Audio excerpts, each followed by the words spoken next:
പ്രിയപ്പെട്ട ചങ്ങാതിമാരെ, ഞാൻ നിങ്ങളുടെ സ്മിതുക്കുട്ടി. ചെമ്മീൻ, പിന്നെ അത് പൊളിച്ചിടാനുള്ള പാത്രം, കുറച്ച് വെള്ളം, പിന്നെ അതിന്റെ തോട് പൊളിച്ചിടാനുള്ള ഒരു ചെറിയ പാത്രം. ഈ ചെമ്മീൻ എങ്ങനെ പൊളിക്കും, വെയിൻ എങ്ങനെ എടുക്കും എന്നൊക്കെ പലർക്കും സംശയം ഉണ്ടായിരുന്നു. അപ്പൊ അതൊക്കെ ഞാൻ പ്രൂവ് ചെയ്യാനായിട്ടാണ് ഇവിടെ വന്നത്. ശ്യാമേട്ടന് വന്ന സമയത്ത് ആദ്യമായിട്ട് ഞാൻ ഇങ്ങനെ ചെമ്മീൻ പൊളിക്കാൻ നേരത്തെ ഏട്ടൻ ചോദിച്ചൊരു ഡയലോഗ് ഉണ്ടായി, മോളതിലെ കറുത്ത നൂല് എങ്ങനെ എടുക്കും എന്ന് ചോദിച്ചു. ഇതിന്റെ അഴുക്കളൊക്കെ നമ്മുടെ നാട്ടിൽ പറയും, ചെമ്മീന്റെ വിര എടുക്കുന്നൊക്കെ പറയും. അപ്പൊ അഴുക്കളൊക്കെ ചെന്ന് അടിയുന്നത് ഇതിലാണ്. അപ്പൊ ഇത് നമ്മുടെ ഉള്ളിൽ പോയി കഴിഞ്ഞാൽ നമുക്ക് ഗ്യാസ്ട്രോ പ്രോബ്ലം ഒക്കെ ഒത്തിരി ഉണ്ടാകും. വയറിന് പ്രശ്നം വരും, ഛർദി വരും, വയറിളക്കം വരും, വയറ് വേദനയാണ്, അതാണ് സഹിക്കാൻ പറ്റാത്തത്. ഇതിങ്ങനെ ഇങ്ങനെ കുളിച്ചിട്ട് തല എടുക്കുന്നവരുണ്ടാകും, ഞാൻ എടുക്കത്തില്ല കേട്ടോ. പിന്നെ ഇതൊക്കെ എൻ്റെ ഒരു ഐഡിയയിൽ ചെയ്യണ കാര്യമാണ്. ഈ ചെമ്മീൻ ഇങ്ങനെ തോട് പൊളിക്കണം എന്നുള്ളത് ഇങ്ങനെ ഒരു 10-22 വർഷങ്ങൾക്ക് മുമ്പേ അമ്മച്ചി ഇത് കാണിച്ചു തന്നിട്ടുണ്ടായിരുന്നു. ഈ വിര എടുക്കലൊക്കെ ഞാൻ സ്വന്തം പഠിച്ചതാണ്. അപ്പോൾ ഇത് പൊളിച്ചു കിട്ടും, കണ്ടോ, തോട് പൊളിച്ചുണ്ടോ. എന്നിട്ട് ഇവിടെയാണ് ഇതിൻ്റെ അകത്തൂടെയാണ് വിര ഇരിക്കുന്നത്, കണ്ടോ. ഈ വെയിൻ, ചെമ്മീൻ്റെ വെയിൻ ഇരിക്കുന്നത് ഇവിടെയാണ്. നമ്മളിതിങ്ങനെ പിടിച്ചിട്ടതേ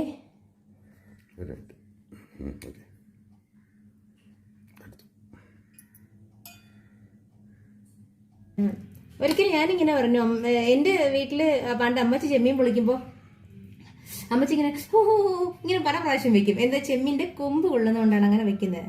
ഞാൻ അതുകൊണ്ടാണ് ഇന്ന് അടുക്കളയിൽ നിൽക്കാത്തത്.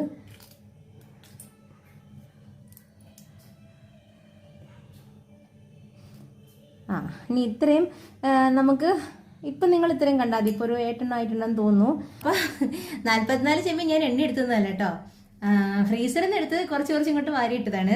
അപ്പോൾ എന്നിട്ട് അതിനെ കൊണ്ടുപോയി നമ്മൾ ഇവിടെ കൊണ്ടുവന്ന് പൊളിച്ച് നിങ്ങളെയൊക്കെ കാണിച്ച് ബാക്കിയെല്ലാം പൊളിച്ച് കൊണ്ടുവന്ന് കഴുകിയ സമയത്ത് ഞാൻ എണ്ണി നോക്കിയപ്പോൾ 44 ചെമ്മീനാണ് കേട്ടോ.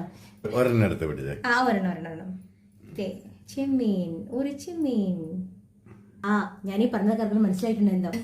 ഓക്കെ, അപ്പം നമുക്ക് വീണ്ടും കാണാം. ഞാൻ ഇതേ ഒന്ന് ഫ്രൈ ചെയ്യട്ടെ.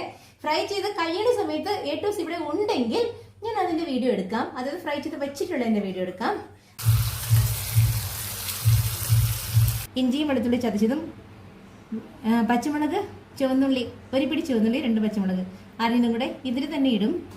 എണ്ണ വെച്ച് അല്പം കറിവേപ്പില കൂടെ ഈ ചെമ്മീനിലേക്ക് ഇട്ടിട്ട്, ഇത് പലതരത്തിൽ വെക്കും. ഞാൻ ഇന്ന് വെച്ച റെസിപ്പിയാണ് ഞാൻ പറഞ്ഞത്. നല്ല തിളച്ച് വരുമ്പോൾ നമ്മൾ ഈ അരിഞ്ഞു വെച്ചിരിക്കുന്ന കഴുകി വെച്ചിരിക്കുന്ന ചെമ്മീനും എല്ലാം കൂടി ചേർത്ത് കറിവേപ്പില എടുക്കും, അങ്ങോട്ട് ഇട്ട് കൊടുക്കും. എന്നിട്ട് മുളക് പൊടി, മഞ്ഞൾപ്പൊടി, മസാലപ്പൊടി, ഇത്രയും മാത്രമേ ഞാൻ ഇന്ന് ചേർത്തിട്ടുള്ളൂ, വേറെ ഒന്നും ചേർത്തിട്ടില്ല. മീഡിയം ഫ്ലെയിമിൽ വെച്ചിട്ട് ഇടയ്ക്കിടയ്ക്ക് ഇളക്കി കൊടുക്കണം. അതാണ് നിങ്ങൾ കണ്ടത്. ഇനി ഒരു സലാഡും കൂടെ ഉണ്ടാക്കി ഏട്ടസിന് ചോറ് കൊടുക്കും. Thank you.